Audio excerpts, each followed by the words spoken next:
Movie start होती है और हमें टाइम 2005 का दिखाया जाता है। यहाँ पर हम मार्टिन फैमिली को देखते हैं, जिनमें मिस्टर एंड मिसेस मार्टिन और उनकी 2 बेटियाँ थी।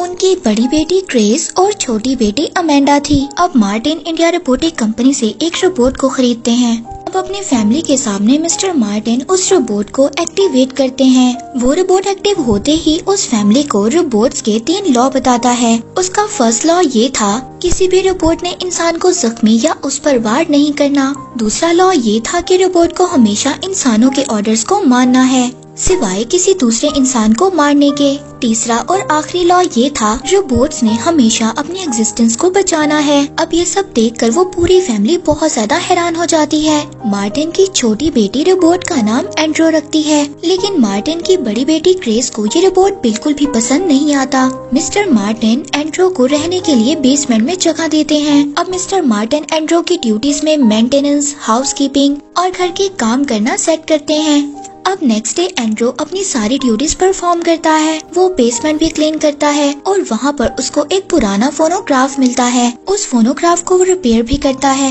एक दिन मार्टिन की बड़ी बेटी ग्रेस एंड्रो से मजाक करती है। वो एंड्रो को विंडो से कूदने के लिए कहती है और एंड्रो ऐसा ही करता है और वो विंडो से कूद जाता है। इस बात पर मिस्टर मार्टिन अपनी दोनों बेटियों को बहुत ज्यादा डांटते हैं और कहते हैं कि एंड्रो बेशक एक रोबोट है, लेकिन हमें उसके साथ ऐसा बिल्कुल भी नहीं करना चाहिए। हमें उसे अपनी फैमिली का एक पार्ट समझना चाहिए। एक दिन मार्टिन की पूरी फैमिली वेकेशंस के लिए बीच पर जाती है। वहाँ पर अमेंडा अपने एक कांच के घोड़े से खेल रही थी, लेकिन गलती से एंड्रो से वो कांच का घोड़ा टूट जाता है। इस बात पर अमेंडा बहुत ज्यादा उदास हो जाती है और एंड्रो को भी इस बात पर बहुत ज्यादा बुरा लग रहा था। इसी बात पर अब एंड्रो अमेंडा के लिए एक लकड़ी का घोड़ा बनाता है और जाकर उसके बेड पर रख देता है। इसी तरह एंड्रो और अमेंडा की अब दोस्ती हो जाती है। एक दिन मिस्टर मार्टिन वो लकड़ी का घोड़ा देखते हैं और बहुत ज्यादा हैरान होते हैं कि ये एंड्रो ने बनाया है और सोचते हैं कि कैसे एक रोबोट अपनी एक्टिविटी को यूज कर एक बहुत ही खूबसूरत घोड़ा बना सकता है। मिस्टर मार्टिन एंड्रो के पास जाते हैं। वो देखते हैं कि एंड्रो पुराने फोनोग्राफ पर कुछ सुन रहा था। ये देखकर वो बहुत ज्यादा हैरान हो जाते हैं। वो इसी बात पर एंड्रो को अब रोबोटिक कंपनी में लेकर जाते हैं और मिस्टर मार्टिन सीईओ को ये बात बताते हैं कि एंड्रो ने इंसानों की एक्टिविटी को डेवलप किया है, जैसे कि क्रिएटिविटी, इमेजिनेशन और दूसरों के लिए प्यार और दोस्ती। और एंड्रो की बनाई हुई चीजें सीईओ को दिखाते हैं और पूछते हैं कि क्या ये सब चीजें पहले ही से इसके प्रोग्राम में मौजूद थीं? वो कहते हैं कि ये तो सिर्फ एक प्रोग्राम है। अगर आपको ये प्रोग्राम नहीं चाहिए तो हम एंड्रो को वापस ले लेते हैं और इसके बदले में आपको एक नया रोबोट दे देते हैं। लेकिन मिस्टर मार्टिन इस बात से मना कर देते हैं और एंड्रो को लेकर वहाँ से चले जाते हैं। अब मिस्टर मार्टिन एंड्रो के प्रोग्राम में कुछ चेंजिंग करते हैं। वो एंड्रो के प्रोग्राम में ड्यूटीज के साथ साथ अब उसकी हॉबीज और उसकी एक्टिविटीज को भी शामिल कर देते हैं कि इन चीजों के लिए भी वो एक्स्ट्रा टाइम निकाल सकता है। इसके अलावा मिस्टर मार्टिन रोज एंड्रो को इंसानों की तरह तौर तरीके सिखाएंगे। इसी तरह टाइम गुजरता जाता है और एंड्रो अपनी क्रिएटिविटी से मुख्तलिफ चीजें लकड़ी की बनाता है, लेकिन ज्यादातर वो लकड़ी की बड़ी बड़ी घड़ियां बनाया करता था। इसके अलावा वो इंसानों की फीलिंग्स और इमोशंस को भी सीखता है। अमेंडा एंड्रो को पियानो बजाना भी सिखाती है और वक्त के साथ साथ एंड्रो और अमेंडा की दोस्ती बहुत ही ज्यादा गहरी हो जाती है और इसी तरह अब अमेंडा बड़ी हो जाती है। एक दिन मिस्टर मार्टिन इस बात को डिसाइड करते हैं कि एंड्रो ने जो भी लकड़ी की चीजें बनाई हैं उनको बेच दिया जाए। अमेंडा अपने फादर से ये कहती है कि हम एंड्रो की बनाई हुई चीजों को सेल करेंगे और उससे जो पैसे आएंगे हम एंड्रो का अकाउंट खुलवाकर उसमें डिपॉजिट करवा देंगे। मिस्टर मार्टिन अमेंडा से कहते हैं कि वो सिर्फ एक रोबोट है और हम लोगों को इमोशनली उस रोबोट में इन्वॉल्व नहीं होना चाहिए। अब मिस्टर मार्टिन अमेंडा की बात को मान लेते हैं। वो सभी घड़ियों को सेल कर देते हैं और उससे जो पैसे आते हैं वो एक बैंक अकाउंट ओपन करवाते हैं और उसमें डिपॉजिट करवा देते हैं। अब कुछ दिन बाद अमेंडा की शादी थी और वो इस बात से कंफ्यूज थी कि उसको शादी करनी चाहिए या नहीं। यही बात पूछने के लिए वो एंड्रो के पास आती है। एंड्रो वहाँ पर काम कर रहा था। अमेंडा की बातों की वजह से एंड्रो गलती से अपनी एक उंगली काट लेता है। अमेंडा एंड्रो से अच्छा दोस्त बनने के लिए थैंक यू बोलती है और उसको अपनी शादी में सूट पहनने के लिए कहती है। मिस्टर मार्टिन एंड्रो की उंगली को ठीक करवाने के लिए कंपनी में लेकर जाते हैं और उनको वहाँ पर वार्न भी करते हैं वो एंड्रो के प्रोग्राम को चेंज नहीं करेंगे क्योंकि एंड्रो ने इंसानों की फीलिंग्स को डेवलप किया था। एंड्रो उस कंपनी से कहता है कि क्या वो अपने फेस को चेंज कर सकता है क्योंकि उसे ऐसा फेस चाहिए था जिससे वो इमोशंस को भी डेवलप कर सके। और अब इसी तरह एंड्रो एक न्यू फेस अपग्रेड कर लेता है। अमेंडा की शादी में एंड्रो सूट पहनकर आता है और अब उसका फेस भी चेंज हो गया था। शादी खत्म होने के बाद मिस्टर मार्टिन अब अकेले ही बैठे हुए थे। तभी वहाँ पर एंड्रो आता है और अमेंडा की शादी की वीडियो मिस्टर मार्टिन को दिखाता है। मिस्टर मार्टिन अमेंडा की शादी करने के बाद बहुत ज्यादा उदास हो गए थे। वो एंड्रो से कहते हैं कि अब मैं बिल्कुल अकेला हो चुका हूँ। एंड्रो उनको कहता है कि आप फिक्र नहीं करें, मैं हमेशा आपके साथ रहूँगा। इसी तरह टाइम गुजरता जाता है और मिस्टर मार्टिन के साथ एंड्रो को रहते हुए 12 साल हो गए थे। अमेंडा के पास एक बेटा भी था जिसका नाम लॉयड था और लॉयड एंड्रो को बिल्कुल भी पसंद नहीं करता था। अब एक दिन एंड्रो अमेंडा से कहता है कि मुझे फ्रीडम चाहिए, मैं अपनी फैमिली को छोड़ना नहीं चाहता लेकिन मुझे चॉइस चाहिए, मैं दुनिया को एक्सप्लोर करना चाहता हूँ। अब एंड्रो मिस्टर मार्टिन को चेक देते हुए कहता है कि मुझे फ्रीडम चाहिए, अब मुझे दूसरी जगह जाना है।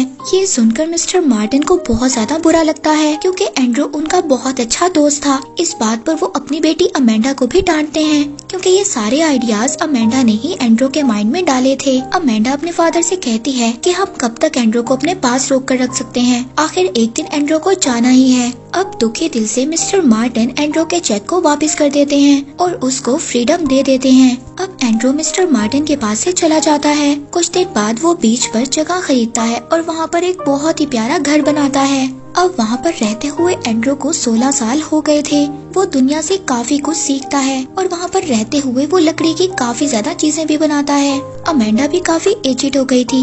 एक दिन वो एंड्रो के पास आती है और एंड्रो को बताती है कि मिस्टर मार्टिन की हालत बहुत ज्यादा खराब है और वो लास्ट स्टेज पर हैं, वो तुमसे मिलना चाहते हैं। एंड्रो मिस्टर मार्टिन से मिलने चाहता है। मिस्टर मार्टिन एंड्रो को कहते हैं कि मुझे माफ कर देना, बहुत साल पहले तुमने अपना फ्रीडम मांगा था और तुम बिल्कुल ठीक थे। अपना हाथ एंड्रो के हाथ पर रखते हैं और उसको थैंक यू बोलते हैं इतने सालों की सर्विस के लिए। और ये कहकर ही फौरन मिस्टर मार्टिन की डेथ हो जाती है। अब एंड्रो को ये बात रियलाइज होती है कि उसने बाहर की दुनिया को देखना था और अपने जैसा ही एक रोबोट ढूंढना था, लेकिन बाहर जाना इतना भी आसान नहीं था। अब वो कोर्ट में एक रिक्वेस्ट डालता है और एंड्रो का केस अमेंडा के बेटे लॉयड के हाथ में आता है। लॉयड वैसे भी एंड्रो को पसंद नहीं करता था, इसीलिए वो एंड्रो का ट्रैवल अप्रूव कर देता है ताकि वो उसकी मदर अमेंडा से दूर हो जाए। अब एंड्रो अलग अलग कंट्रीज में जाता है और वहाँ पर अपने जैसे रोबोट को तलाश करता है। एंड्रो लेटर्स के जरिए अमेंडा से बात किया करता था। अब एक दिन एंड्रो को ये बात पता चलती है कि उसके जैसा ही एक रोबोट एक कंट्री में बनाया गया है।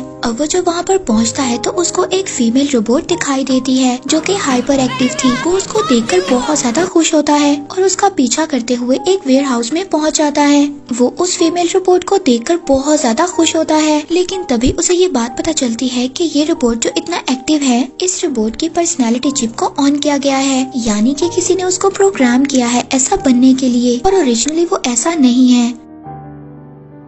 वो उस फीमेल रोबोट के ऑनर रूपर्ट से मिलता है। वो एंड्रो को बताता है कि उसके फादर इंडिया रोबोटिक कंपनी में काम किया करते थे, लेकिन मेरे फादर को उस कंपनी से निकाल दिया गया। इसके बाद उन्होंने ये कंपनी स्टार्ट की और अब उनके बाद मैं इस कंपनी में काम करता हूँ। एंड्रो को अब यहाँ पर ये बात भी पता चलती है कि रूपर्ट एक ऐसा सूट बनाना चाहता है कि अगर कोई भी रोबोट उसको पहन लेगा तो वो बिल्कुल इंसानों की तरह ही लगेगा, लेकिन उसको कोई इन्वेस्टर नहीं मिल रहा उसके प्रोजेक्ट में फंड करने के लिए। एंड्रो इस बात को सुनकर बहुत ज्यादा खुश होता है और उसके प्रोग्राम में फंड करने के लिए तैयार हो जाता है, लेकिन इसके बदले में रूपर्ट एंड्रो के लिए इंसानों वाला सूट बनाएगा और जल्द ही एंड्रो को इंसानों वाला सूट मिल जाता है। उस सूट को पहनने के बाद एंड्रो अब बिल्कुल एक 40 साल के आदमी की तरह लग रहा था। वो इस चीज से अब काफी ज्यादा खुश होता है। वो सरप्राइज देने के लिए अब अमेंडा के घर चला जाता है। जब वो अमेंडा के घर जाता है तो वहाँ पर उसको एक लड़की नजर आती है जो बिल्कुल अमेंडा की तरह ही लग रही थी और वो पियानो बजा रही थी। तभी वहाँ पर रियल अमेंडा आती है जो अब बुजुर्ग हो गई थी। वो एंड्रो को पहचान ही नहीं पाती। तभी एंड्रो उसको बताता है कि मैं एंड्रो हूँ। अमेंडा एंड्रो को बताती है जो पियानो बजा रही है वो उसकी पोती है, यानी कि उसके बेटे लॉयड की बेटी। और अमेंडा की ग्रैंड डॉटर का नाम पोर्शिया था। अब एंड्रो अब दोबारा से अपने घर आ जाता है और वहीं पर आकर वो रहने लगता है। वो अपने साथ एक डॉग को भी रख लेता है। एंड्रो अब एक दिन अपने डॉग के साथ दोबारा से पोर्शिया को मिलने जाता है। पोर्शिया को यहाँ पर एक बात रियलाइज होती है कि एंड्रो को एक इंसानी दोस्त की जरूरत है। कुछ दिन बाद अब एंड्रो को ये बात पता चलती है कि अमेंडा को हार्ट अटैक आया है। एंड्रो अमेंडा से मिलने जाता है। अमेंडा के हाथ में वही घोड़ा था जो एंड्रो ने फर्स्ट टाइम उसको बना कर दिया था। वो एंड्रो को उसकी दोस्ती के लिए थैंक यू बोलती है और इसी के बाद अमेंडा की भी डेथ हो जाती है। एंड्रो अपने पहले दोस्त को ऐसे मरता हुआ देखकर बहुत ज्यादा इमोशनल हो जाता है, लेकिन अभी भी उसकी आंखों से आंसू नहीं आ रहे थे। एंड्रो दोबारा से अब रूपर्ट के पास जाता है। वो उसको कहता है कि उसे इंसानी एंथेटिक ऑर्गन्स चाहिए। रूपर्ट के लिए ये काफी ज्यादा मुश्किल था, लेकिन वो इस चैलेंज को एक्सेप्ट करता है और वो अपने इस एक्सपेरिमेंट में पास भी हो जाता है। उसने इंसानों जैसे सिंथेटिक ऑर्गन्स बना लिए थे। रूपर्ट एंड्रो को ये बात भी समझाता है कि अगर उसकी बॉडी में सिंथेटिक ऑर्गन्स को डाला तो उसको दर्द भी हो सकता है, लेकिन एंड्रो इस बात को एक्सेप्ट कर लेता है। इसी दरमियान पोर्शिया और एंड्रो अब फीलिंग्स को डेवलप करते हैं और वो दोनों एक साथ पार्टी में भी जाते हैं। लेकिन अगले दिन पोर्शिया एंड्रो को बताती है कि वो एक रोबोट से प्यार नहीं कर सकती, जिसके बाद एंड्रो वहाँ से दुखी होकर चला जाता है। अब एंड्रो की बॉडी में ऑर्गन्स डाले जाते हैं और उसको इस बात से दर्द भी हो सकता था। अब वो खुश होकर पोर्शिया के पास जाता है और उसको अपनी आंख में पोक करने के लिए कहता है। जब पोर्शिया ऐसा करती है तो उसको काफी ज्यादा दर्द होता है। वो पोर्शिया को कहता है कि अब हम दोनों रिलेशन में आ सकते हैं, लेकिन पोर्शिया उसको कहती है कि भले मैं तुमसे प्यार करती हूँ, लेकिन बहुत जल्दी मेरी शादी होने वाली है। ये सब बातें सुनकर एंड्रो वहाँ से चला जाता है। दूसरी तरफ रूपर्ट ने जो फीमेल रोबोट को बनाया था, अब वो रूपर्ट से कहती है कि उसे उसके लिए काम नहीं करना। रूपर्ट इस बात से समझ आता है कि इसकी पर्सनैलिटी चिप को एंड्रो ने निकाला है। रूपर्ट एंड्रो के पास जाता है और उससे पर्सनैलिटी चिप को मांगता है।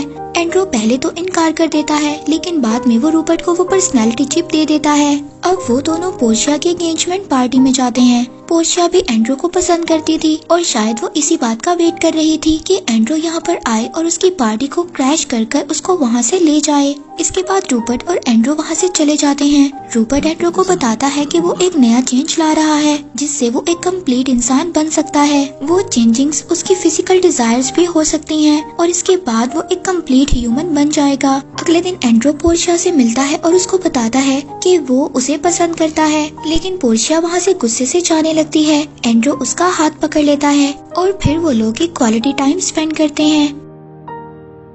इसके बाद नेक्स्ट डे हम एंड्रो को देखते हैं जो बैठा इंसानों की तरह ही ब्रेकफास्ट कर रहा था, लेकिन पोर्शिया एंड्रो से कहती है कि हमारे इस रिलेशन को लोग एक्सेप्ट नहीं करेंगे। अब एंड्रो कोर्ट में एक केस फाइल करता है। वो ये था कि उसको एक मुकम्मल इंसानों वाला दर्जा दिया जाए। एंड्रो फील कर सकता था, उसको दर्द हो सकता था और उसको प्यार भी हुआ था, लेकिन इसके बावजूद वो केस हार जाता है सिर्फ एक वजह से, क्योंकि वो वक्त के साथ साथ नहीं चल सकता था। यानी इंसान बड़ा होने के बाद बुजुर्ग हो जाता है और उसके बाद मर जाता है, और ये एबिलिटी अभी भी एंड्रो के अंदर नहीं थी। जब तक एंड्रो वक्त के साथ साथ बूढ़ा नहीं हो सकता तब तक एंड्रो को इंसानों वाला दर्जा नहीं दिया जाएगा। और अब देखते ही देखते ऐसे ही टाइम गुजर जाता है। अब पोर्शिया 75 साल की काफी बुजुर्ग हो गई थी, लेकिन एंड्रो अभी भी बिल्कुल जवान था। पोर्शिया इस बात से काफी ज्यादा परेशान होती है कि एंड्रो अभी भी बिल्कुल वैसा है।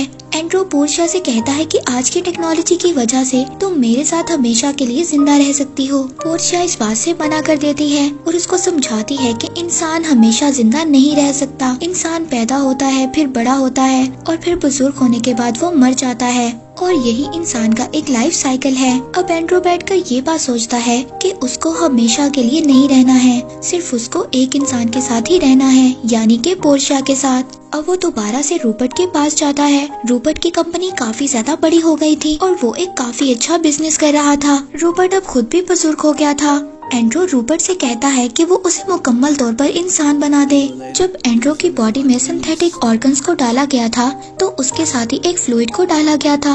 अब वो उस फ्लूइड को निकाल देता है और एंड्रो की बॉडी के अंदर मुकम्मल तौर पर ब्लड को डाल देता है। रूपर्ट उसको कहता है कि ये खून उसकी बॉडी में हमेशा के लिए नहीं रहेगा, वो ब्लड खत्म होता रहेगा और वो वक्त के साथ साथ बूढ़ा हो जाएगा और वो 20 से 30 सालों में मर जाएगा। एंड्रो भी इस बात को एक्सेप्ट करता है और अब एंड्रो पूरी तरह से इंसान बन गया था। अब एंड्रो दोबारा से कोर्ट के सामने आता है। एंड्रो अब बुजुर्ग हो गया था, यानी कि जब से उसको बनाया गया था अब पूरे 200 साल हो चुके थे। वो कोर्ट को बताता है कि उसे एक इंसान की तरह जिंदा रहना है, ना कि एक रोबोट या मशीन की तरह। कोर्ट उसको अपना फैसला सुनाने के लिए कुछ टाइम मांगता है और कुछ टाइम के बाद हम एंड्रो और पोर्शिया को देखते हैं, जो कि अब काफी ज्यादा बुजुर्ग हो गए थे। तभी वहाँ पर रूपर ने जो वो फीमेल रोबोट बनाई थी वो भी अब पूरी तरह से इंसानों की तरह नजर आ रही थी। तभी वहाँ पर कोर्ट अपना फैसला सुनाता है। वो कोर्ट का फैसला लाइव ब्रॉडकास्ट हो रहा था। एंड्रो और पोर्शिया दोनों एक दूसरे का हाथ पकड़ते हैं। कोर्ट एंड्रो को इंसानों का दर्जा देता है और एंड्रो और पोर्शिया की शादी को लीगल मानता है।